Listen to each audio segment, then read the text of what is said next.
Comunicación en la educación como medio elemental en el aprendizaje. ¿Qué tan importante ha sido la comunicación para los seres humanos como sociedad?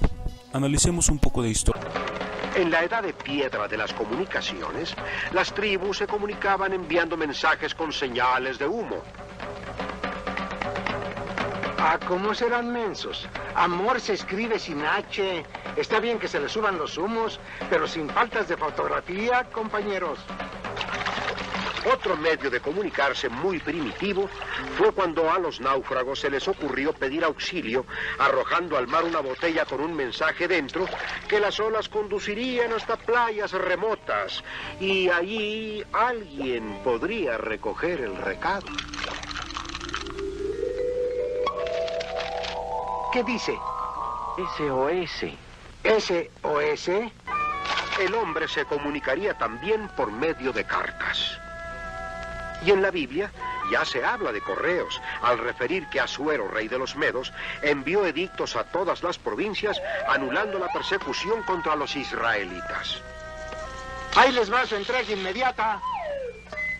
Y en el Imperio Azteca, en tiempos de Moctezuma, el emperador tenía correos que en carrera de relevos comunicaban el Golfo de México con la metrópoli a casi 500 kilómetros de distancia para que el emperador comiera diariamente pescado fresco.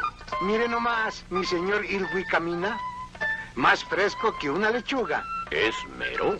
Es el mero mero, Huachinango a la veracruzana, cruzado con Jaiba en Chilpachole.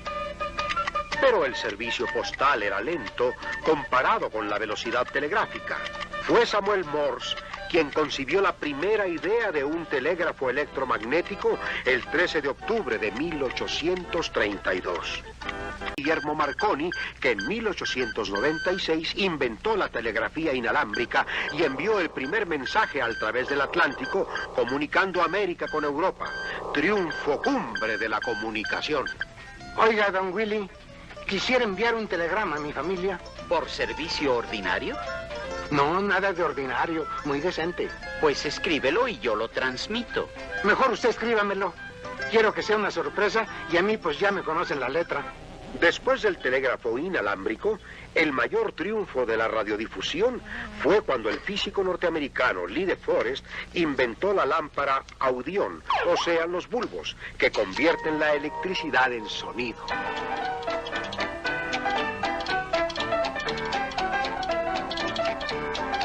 Está a todo dar. Me llevo uno.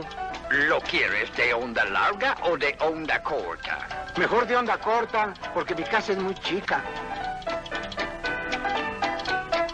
De la onda corta se llegaría a la onda ultracorta, que es la clave de la televisión. El maravilloso invento de los últimos años que ahora nos permite entrar en comunicación. Sin movida no tiene chiste la vida. La comunicación es uno de los pilares básicos en los que se apoyan las relaciones humanas y es provechosa en prácticamente todas las esferas de la actividad humana. Nos ayuda a superar situaciones delicadas, resolver conflictos, expresar sentimientos, defender nuestros intereses o hasta evitar malas interpretaciones. Pero ¿qué importancia tiene la comunicación en la educación como medio para el aprendizaje? Acción pedagógica y acción comunicativa. Toda acción pedagógica es siempre una acción comunicativa, pero no toda acción comunicativa es una acción pedagógica. Por lo tanto, podría afirmarse que todo proceso de enseñanza-aprendizaje se convierte en un comportamiento comunicativo. Ahora bien, ¿qué es la acción comunicativa? La acción comunicativa es una estructura de intercambio de información, un sistema, que guía las acciones ejecutivas de los seres vivos. En el proceso de comunicación hay una estructura que pretende que con lo que se comunica se llegue a los acuerdos o fines a los propósitos que se establezcan. En este modelo se parte del supuesto de la existencia de dos actores, ego, yo emisor, es decir, el emisor inicial de la comunicación, y el alter, el otro receptor. Ambos actores se sirven de ciertos instrumentos, como un aparato fonador, proyector o video, para transmitir expresiones o mensajes que se refieren a ciertas representaciones, modelos cognitivos o ideas sobre el mundo.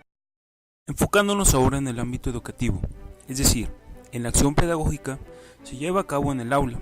Existen dos actores, el profesor, que es el enseñante, y el alumno, que funge como aprendiz.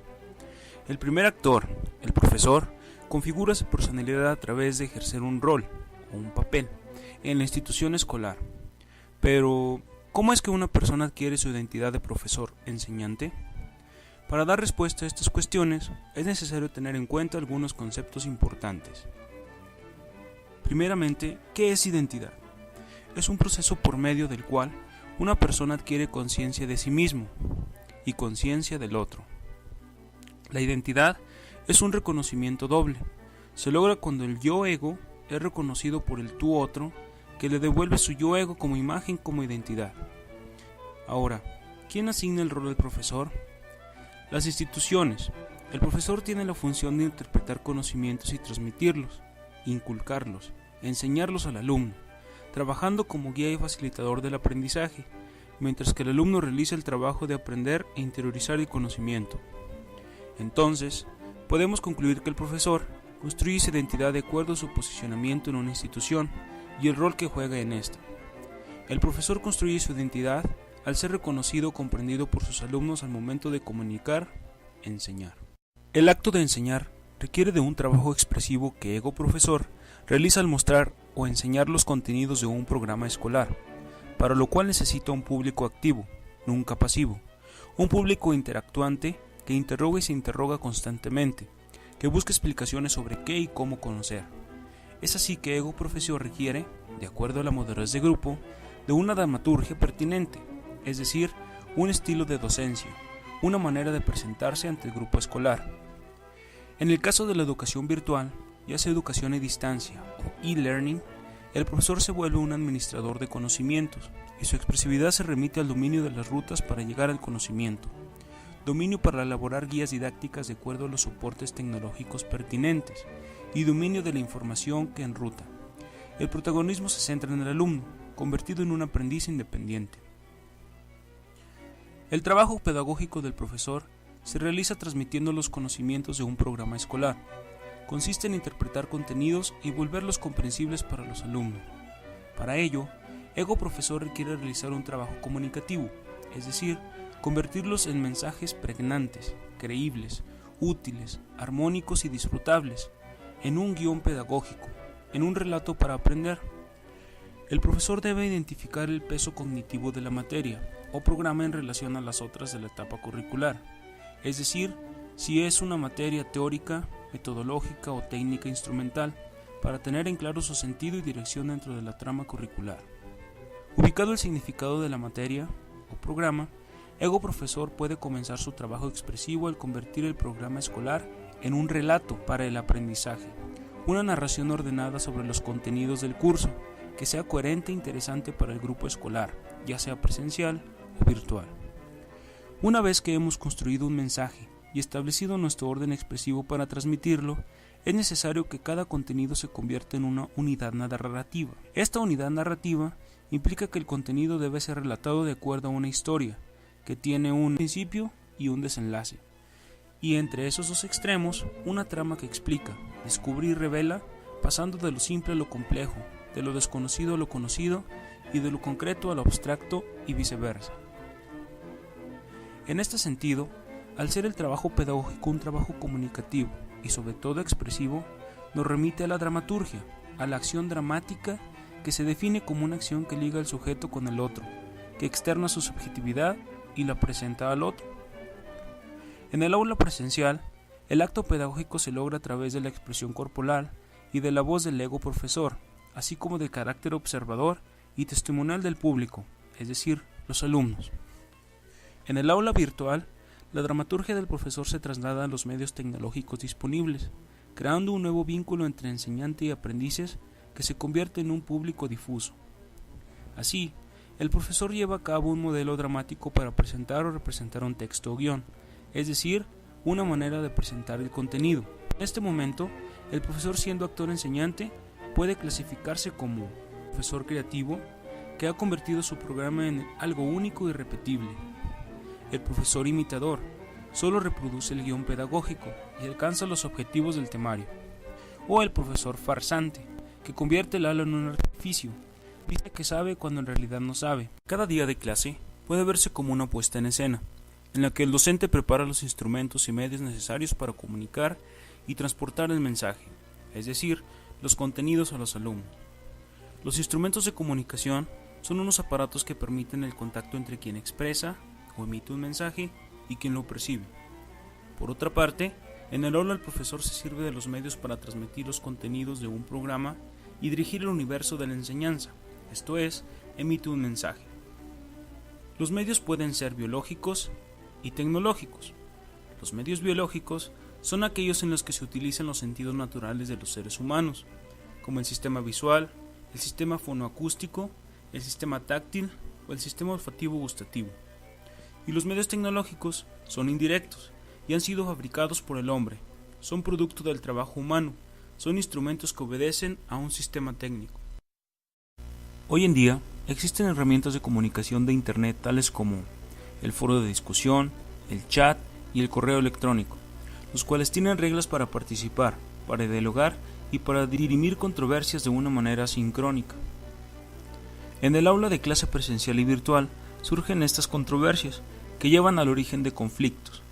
En el aula, el conflicto se manifiesta cuando ego profesor o alter alumnos comete un error que altera o perjudica el proceso de enseñanza-aprendizaje, o bien cuando suceda algo imprevisto, un emergente que degrada las relaciones de grupo.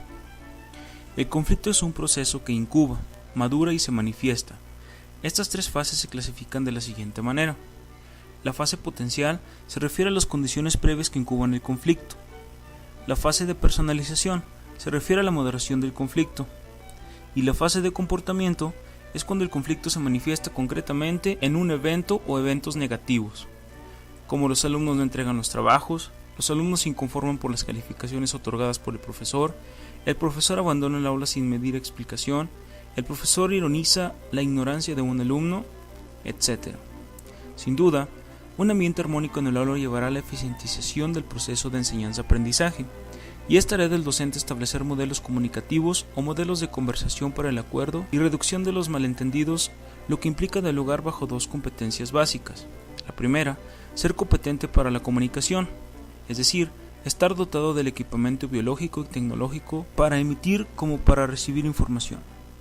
Y dos, la competencia moral, que consiste en la aceptación de una regla moral, el reconocimiento del otro y de lo otro. De la misma manera, se establecen algunas reglas de conversación para que la comunicación y el evitar conflictos construyan un ambiente óptimo para el proceso educativo. La regla número 1, argumentar más que expresar una opinión. 2. Utilizar las palabras con precisión y tacto. 3.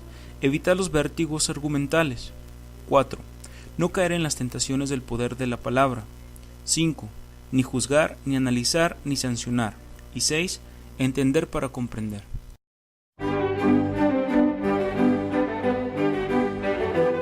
Las propiedades del agua común y corriente son tres: es incolora, inodora e insípida. Esto quiere decir que no tiene color, no tiene olor y no tiene... Repito que desgraciadamente los ríos están ya muy contaminados, y de eso hablaremos después. Mientras tanto, ¿quién me sabe decir cuáles son los estados del agua? Los estados del agua son los estados de Michoacán y el estado de Jalisco. ¿Por qué? Porque ahí abunda el agua. Y entonces... Popis. Sí, querido profesor. Los estados del agua son tres: sólido, líquido y gaseoso. El hielo es el estado sólido del agua. Mi papá trabajó en una fábrica de hielo. Sí, ñoño, sí.